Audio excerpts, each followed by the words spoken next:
ओम शांति। आज का मुरली 17 जुलाई 2024 प्रातः मुरली। ओम शांति। बाप दादा मधुबन। मीठे बच्चे, इस शरीर को न देख आत्मा को देखो, अपने को आत्मा समझ, आत्मा से बात करो। इस अवस्था को जमाना है, यही ऊंची मंजिल है। प्रश्न, तुम बच्चे बाप के साथ ऊपर घर में कब जाएंगे? उत्तर, जब अपवित्रता की मात्रा रिंचक भी नहीं रहेगी।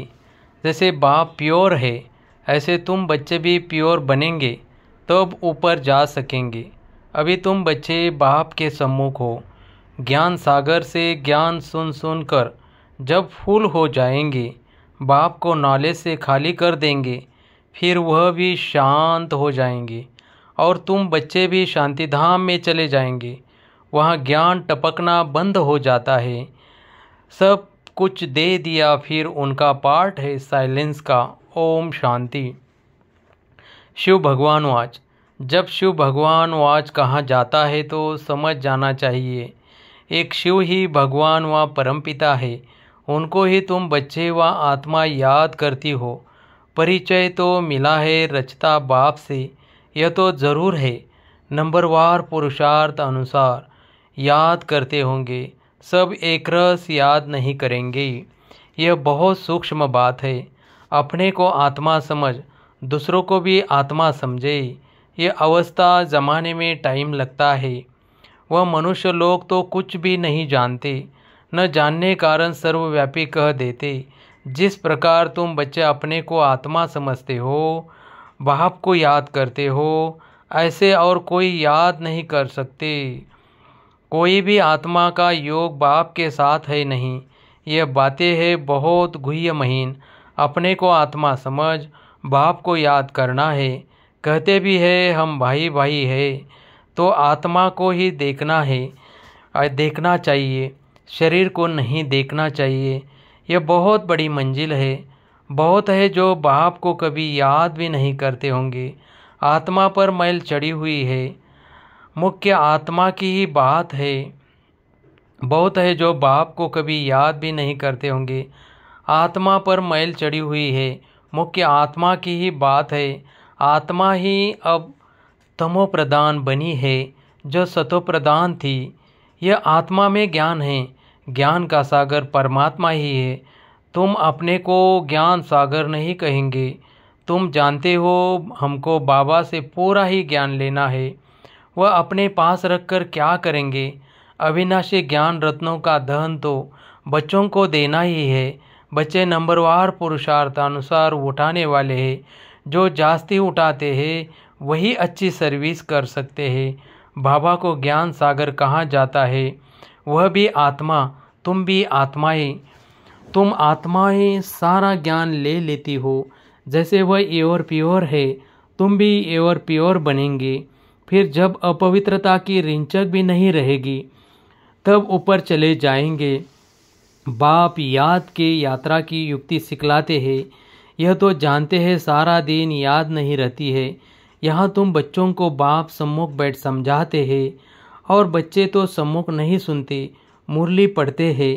यहाँ तुम सम्मुख हो। अपने को आत्मा समझ, बाप को याद करो और ज्ञान भी धारण करो। हमको बाप जैसा संपूर्ण ज्ञान सागर बनना है। फुल नॉलेज समझ जाएंगे तो जैसे कि बाप को नॉलेज से खाली कर देंगे, फिर वह शांत हो जाएंगे। ऐसे नहीं, उनके अंदर ज्ञान टपकता होगा। सब कुछ दे दिया, फिर उनका पार्ट रहा साइलेंस का। जैसे तुम साइलेंस में रहेंगे तो ज्ञान थोड़ी ही टपकेगा। यह भी बाप ने समझाया है।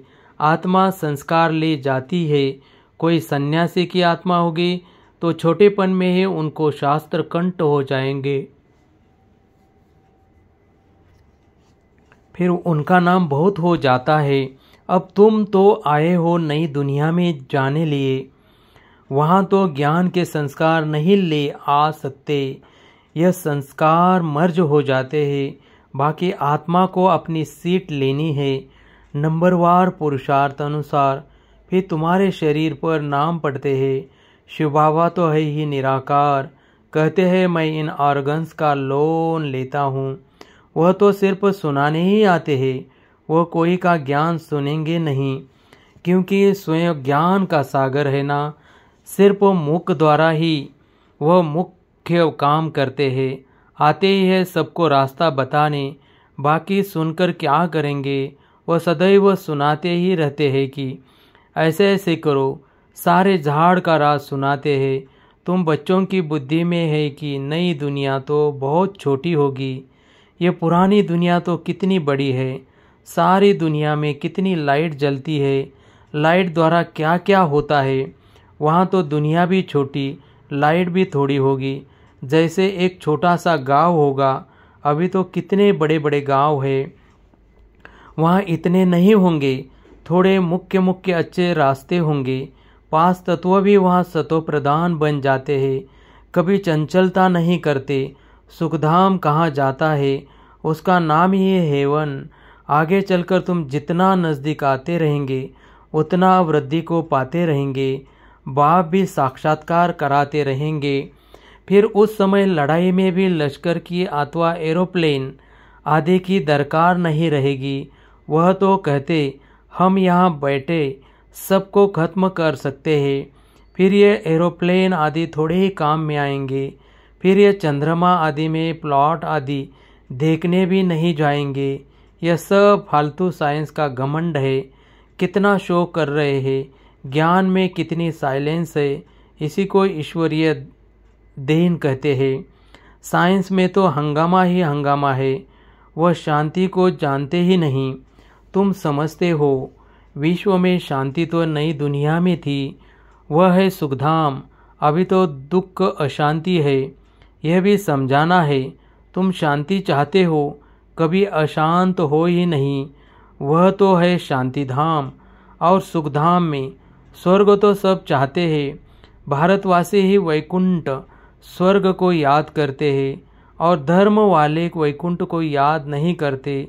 वह सिर्फ शांति को याद करेंगे, सुख को तो याद कर न सके।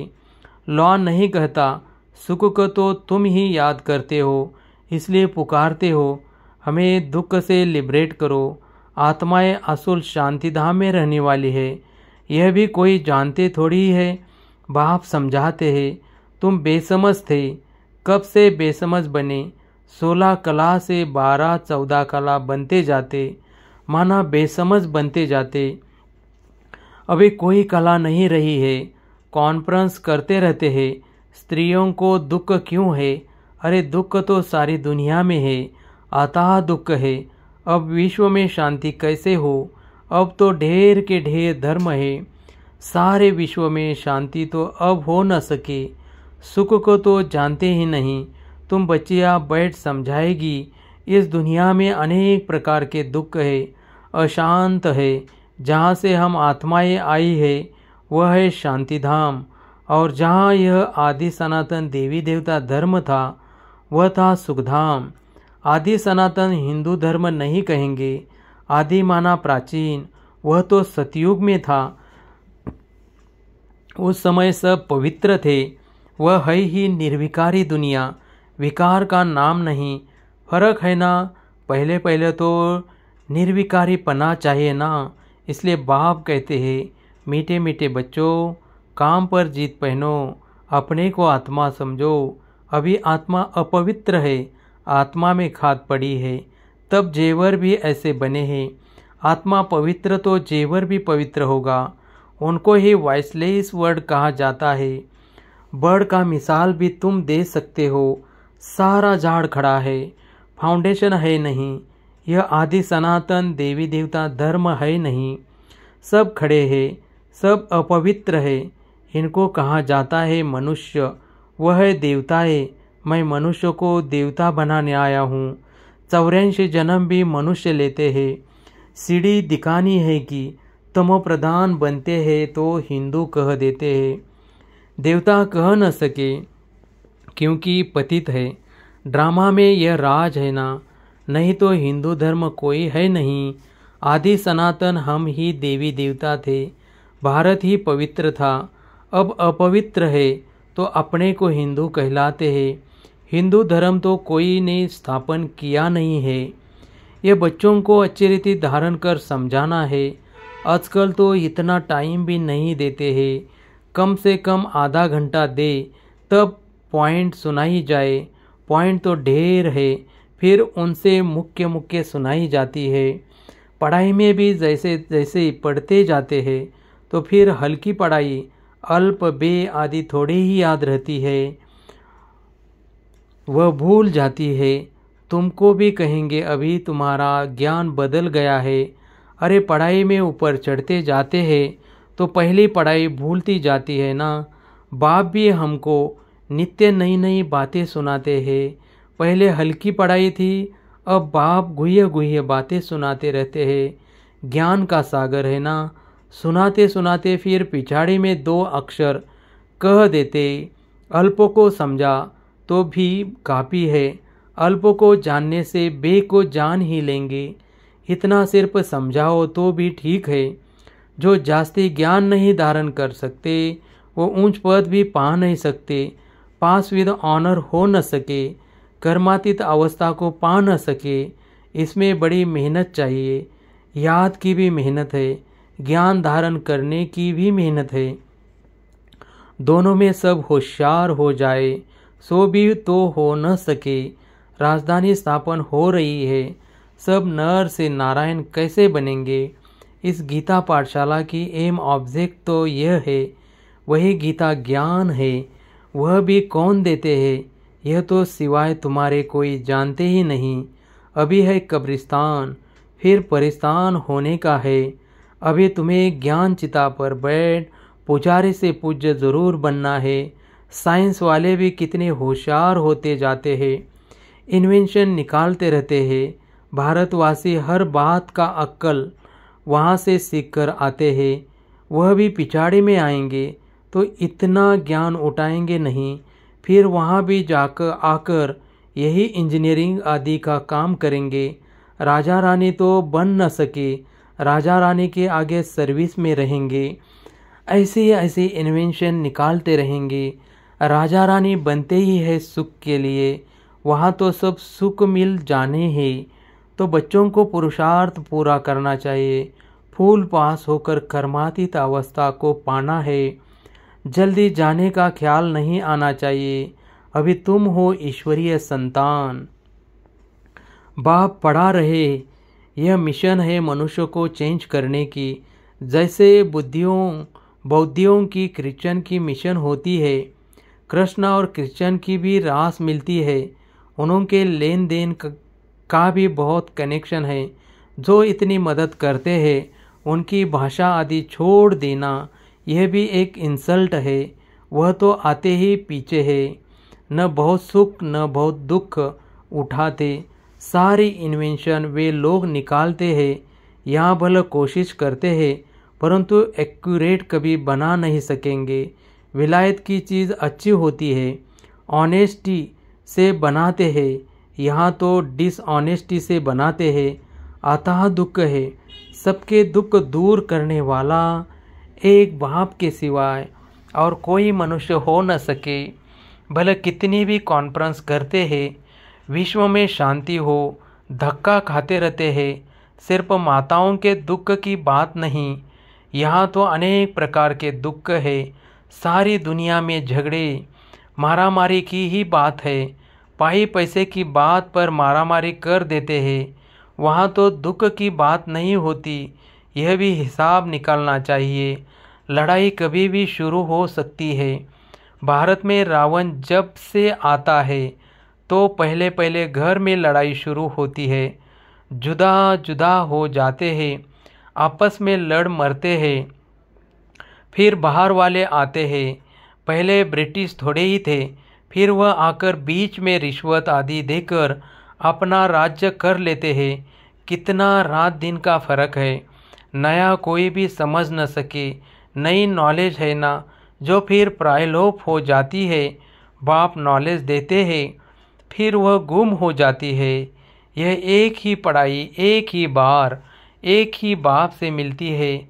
आगे चल तुम सबको साक्षात्कार होते रहेंगे। तुम यह बनेंगे, परंतु उस समय कर ही क्या सकेंगे, उन्नति को पा नहीं सकेंगे। रिजल्ट निकल चुकी, फिर ट्रांसफ़र होने की बात ही जाएगी। फिर रोएंगे पीटेंगे, हम बदली हो जाएंगे नई दुनिया के लिए।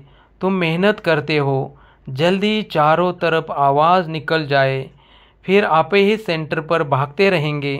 परंतु जितना देरी होती जाएगी, टू लेट होते रहेंगे। फिर कुछ जमा नहीं होगा, पैसे की दरकार नहीं रहेगी। तुमको समझाने लिए यह बैच ही काफ़ी है। यह ब्रह्मा सो विष्णु, विष्णु सो ब्रह्मा।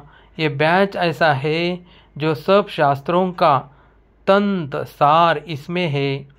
बाबा बैच की बहुत महिमा करते हैं। वह समय आएगा जो ये तुम्हारे बैच सब नयनों पर रखते रहेंगे। मनमना भव इसमें है, मुझे याद करो तो यह बनेंगे। फिर यही 84 जन्म लेते हैं। पुनर्जन्म न लेने वाला एक ही बाप है। अच्छा, मीठे मीठे सिकलदे बच्चों प्रति माता पिता बाप दादा का याद प्यार और गुड मॉर्निंग। रूहानी बाप की रूहानी बच्चों को नमस्ते। धारणा के लिए मुख्य सार। फर्स्ट, याद की मेहनत और ज्ञान की धारणा से कर्मातीत अवस्था को पाने का पुरुषार्थ करना है। ज्ञान सागर की संपूर्ण नॉलेज स्वयं में धारण करनी है। 2, आत्मा में जो खाद पड़ी है उसे निकाल संपूर्ण वाइसलेस बनना है। रिंचक मात्र भी अपवित्रता का अंश न रहे। हम आत्मा भाई भाई है, यह अभ्यास करना है। वरदान, समय और संकल्प रूपी खजाने पर अटेंशन दे। जमा का खाता बढ़ाने वाले पद्मा पदमपति भव। वैसे खजाने तो बहुत है, लेकिन समय और संकल्प विशेष इन 2 खजानों पर अटेंशन दो। हर समय संकल्प श्रेष्ठ और शुभ हो तो जमा का खाता बढ़ता जाएगा।